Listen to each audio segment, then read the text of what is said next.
Hello everyone and welcome back to the channel on our continuing voyage to become better blues players. My name's Mark and this is now the third lesson in a series on blues improvisation. So previously we've had two lessons, and what we're going to do with this lesson is we're going to kind of bring those things together but apply it to a 12-bar blues. So previous lessons were just over a 1-chord A minor chord. Now what we're going to do is actually going to move that into a 12-bar blues. So 12-bar blues has got 3 chords in it. We're in the key of A, but we're still just going to play our A minor pentatonic scale.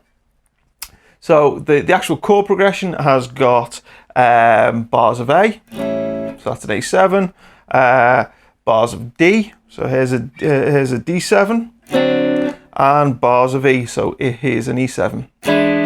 And we're basically going to be playing over a chord progression that comprises of those 3 chords.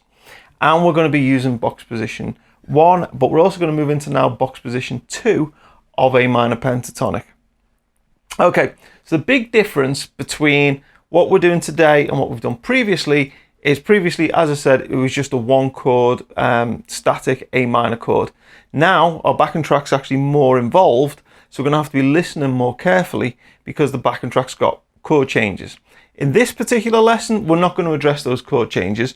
We're going to hear them, we're going to play along with them, but we're not going to do anything special in our playing to address them. We'll do that in the next lesson.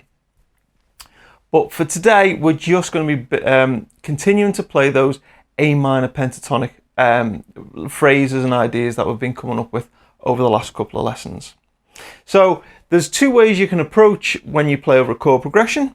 You can either think about the individual chords and change your playing accordingly by playing different scales and focusing on different notes, or you can just be aware of it but continue to play your kind of without addressing those chord changes. That's what we're going to do in this. We're still just going to be focusing on A, even though at certain points the chord changes change to like a D7 or an E7. We're still just going to be thinking of A. Okay, so we're going to be using the A minor pentatonic. Now we've already gone over box position 1, but what we're going to do as well now is move into box position 2 as well. So box position 1 is between frets 5 and 8. Box position 2, we're only going to use a piece of it. We're going to use this piece here. Okay, so that's between fret 8 and fret 10. I'll go over the notes in a minute. In fact, let's do that now. What we're going to do is the notes we're going to be using are 9th fret of the G string, 8th fret of the B and 10th fret of the B, and 8 and 10 of the top E as well. Now within there, this note here, 10th fret B string, that's an A, that's our root note. So that is the same pitch as this one here. So previously when we played our A minor pentatonic box position 1, our root notes were here and here. Well, that note there on the top, that's now repeated over here. Okay, so previously we've been thinking about where those root notes are. Those root notes are kind of like our safest notes. They're the ones that are always going to sound most in tune and most comfortable to play. So we've now got another one of them and we've got it here. What that allows us to do is to play up above that as well. Okay, but that's our root note. And an interesting thing about this is previously when we've looked at the root note being on the D string at the 7th fret and the notes around there, you get the same pattern played up here, just an octave apart. So if we play a phrase like this, there, we can play the same phrase up here. So if you remember in the last lesson, I played a phrase like this. We can do the same up here. Okay, so what we've now got is 2 places we can do the same thing. And a good thing to know, as well as remembering those notes, that shape. So if you haven't practiced that before, probably best stop the video now and actually practice that till you get them under your fingers.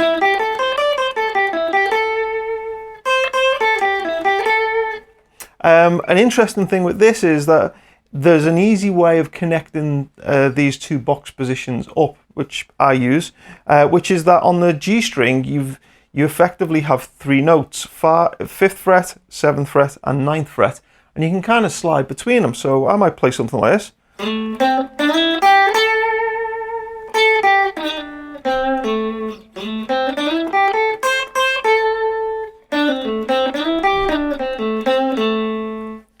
So we use that G string as a way of connecting box position 1 to box position 2.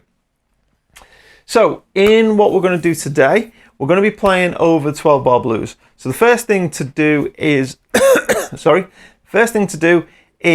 to focus on our root notes like we did in lesson 1. Focus on our root notes.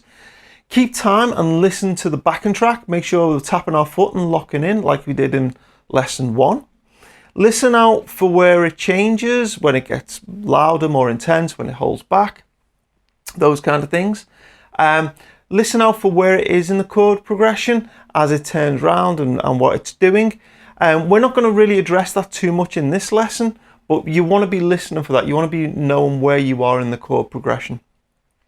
If you're going to play with a band, what a band might do is say, okay, improvise for one set, one complete 12-bar progression.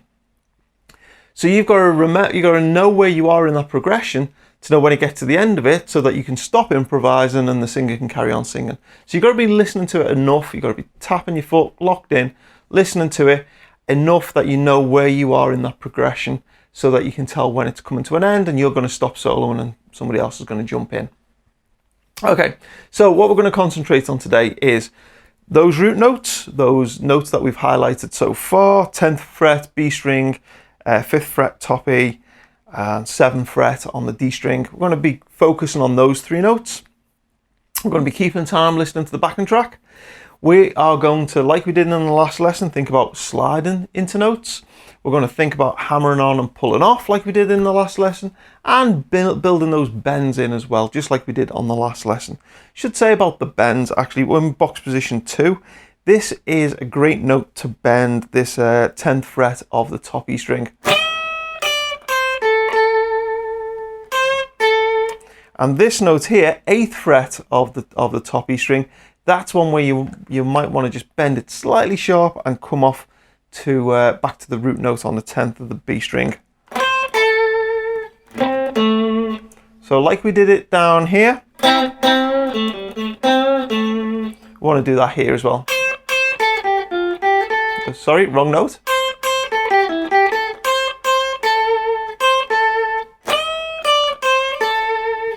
Okay, so those are notes that you're going to bend. This note here, 10th fret, the B string, do not bend that one. That's your root note. You just want to play it. Now you can give it a nice shake. You can slide into it. You can hammer on into it. They're all going to sound good, but don't try bending it, because it'll basically go and sound like you're playing out of tune. Okay, so back to where we were. We're going to focus on jamming now. You're going to see me improvising, and we're going to be focused on these things: playing our root notes, keeping time and listening to the backing track, sliding into notes, hammer on and pull offs, bending in and bending away as well. And also what we mentioned in the last lesson as well is trying to speak in phrases. So you play a phrase, you pause, you play a phrase, hold back, play a phrase, that kind of thing. Try and think of it as lots and lots of little phrases, and do it that way. Okay, so that's what we're going to be doing. What you're going to see now is me playing over the backing track. I'll just set that up, get that going.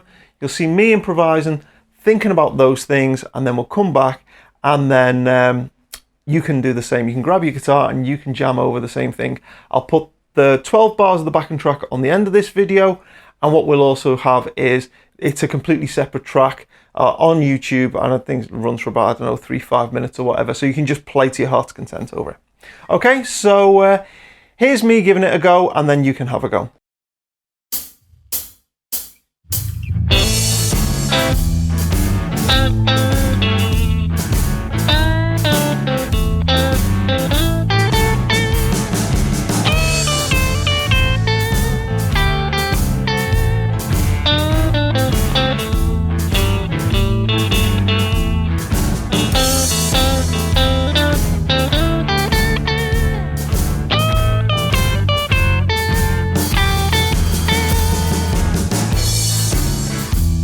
Okay, so there you saw me just kind of improvising, jamming over that that backing track. Now you have a go, see how you get on. I'll put the backing track at the end of this, and but it's also a separate track on YouTube, so if you want to jam over it for longer, you can do. I'll just put 12 bars at the end of this video. So remember, we're thinking about focusing on where our root notes are, playing in box position 1 and 2, that is, keeping time and listening to the backing track, sliding into notes, hammer-ons, pull-offs, bends, and try and speak in little phrases. You know what I mean, play in little phrases. So there you go. See how you get on, and I'll see you next time.